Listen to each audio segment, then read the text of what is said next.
Siapapun meninggal punya dosa, teman-teman sekalian, hati-hati. Sekecil apapun dosa itu sudah cukup mendatangkan siksa kubur, walaupun belum tentu dia masuk ke dalam api neraka. Jadi jangan dianggap remeh. Makanya kisah yang masyhur berhubungan dengan masalah ini adalah kisah Utsman bin Affan radhiyallahu anhu yang pernah menziarahi kuburan lalu terisak-isak menangis seperti anak kecil. Lalu beberapa teman-temannya di zaman khilafah beliau berkata, "Wahai Amir Mu'minin, kenapa anda menangis melihat kuburan? Padahal Nabi SAW sudah menjamin buat anda surga. Dan anda ini siapa? Terkenal anak mantunya Nabi SAW, ya, dapat jaminan surga. Nabi sebutkan lisannya langsung, Utsman di surga, dijamin. Bagaimana bisa anda menangis seperti ini?" Jawaban Utsman radhiyallahu anhu sangat bijak. Orang yang beriman dan berilmu punya jawaban yang tepat. Dia mengatakan, Rasulullah SAW menjamin buat saya surga, tapi tidak menjamin saya selamat dari siksa kubur. Dari mana jaminan saya disiksa dulu di kubur? Nanti saya masuk surga, betul. Tapi di kubur disiksa dulu karena masih ada dosa. Maka pemahaman yang dikeluarkan oleh para ulama tentang tadi saya bilang, dosa itu sekecil apapun sudah cukup untuk membuat adanya siksaan, gitu kan? Itu karena pernyataan Utsman bin Affan yang menyebutkan statement tadi, gitu kan? Jadi kita harus memahami poin ini, teman-teman sekalian. Makanya jangan pernah tunda minta maaf sama orang. Jangan pernah tunda mengembalikan haknya orang lain. Jangan pernah menganggap remeh dosa-dosa kecil. Tidak boleh sama sekali. Karena kita akan lihat nanti salah satu penyebab azab kubur adalah tidak cebok pada saat kencing. Masalah kecil yang dianggap kecil oleh orang, gitu kan? Banyak orang anggap remeh.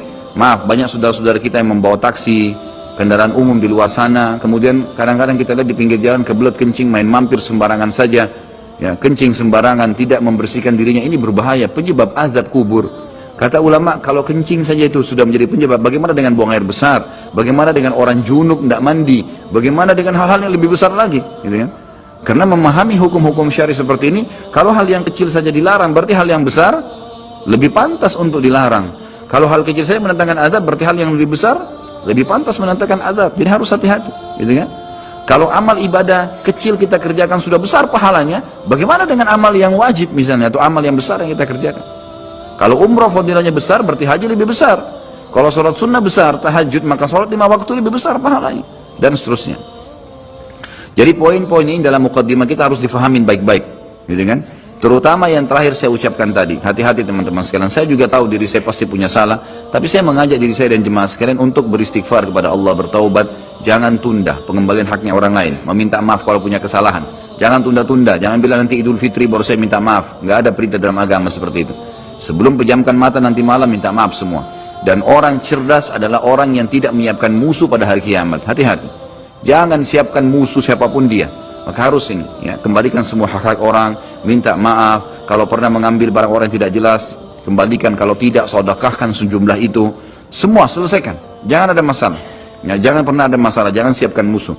Imam Bukhari rahimahullah pernah berhenti berburu hanya karena meleset anak panahnya kena pagar tetangganya, gitu kan? Diajak teman-temannya, kita memana yuk, berburu. Beliau senang berburu. Kemudian pada saat beliau lagi latihan panah, ternyata anak panahnya sempat mencul sedikit pagar kayu tetangganya. Lalu dia panggil gulamnya, gulam ini kayak pembantunya, sampaikan ke teman-teman saya kalau saya tidak jadi memanah, saya tidak jadi berburu, dan sampaikan kepada tetangga kalau Bukhari minta maaf.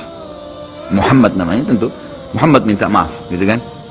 Sampaikan dan siap mengganti pagar yang rusak itu. Begitu pembantunya Imam Bukhari datang ke tetangga tersebut lalu berkata, ya, Syekh Imam Bukhari menyampaikan maaf karena pagar anda tercuil, diperlihatkan. Lalu tetangganya tersenyum dan berkata, jangankan pagar saya, rumah saya semua buat Imam Bukhari. Saya tidak perhitungan dengan masalah itu. Waktu pembantunya Imam Bukhari kembali ke rumahnya, apa yang terjadi? Lihat orang soleh dan orang beriman, tahu dan yakin dengan adanya siksa dan azab kubur, tahu ada akhirat dan hisab. Maka apa yang terjadi? Imam Bukhari sujud syukur kepada Allah, kemudian bersedekah sekian ribu dirham, hanya karena tidak jadi ada musuh dari tetangga yang dia cuilkan pagarnya. Coba teman-teman, berapa banyak sendal yang antum injak? Hah? Berapa banyak air yang kepercik kena orang lain? Berapa banyak ini, berapa banyak itu?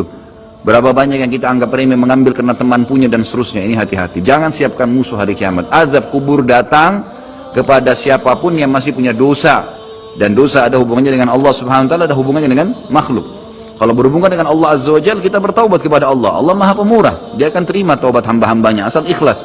Tapi dengan makhluk nggak bisa, mencuri, menggunjing, memfitnah, ya, mengambil, memakan, ya, merusak namanya orang lain. Ini nggak boleh. Ini harus selain taubat kepada Allah, meminta maaf kepada orangnya. Nah, ini tidak boleh ditunda ini. Nggak ada gengsi di sini.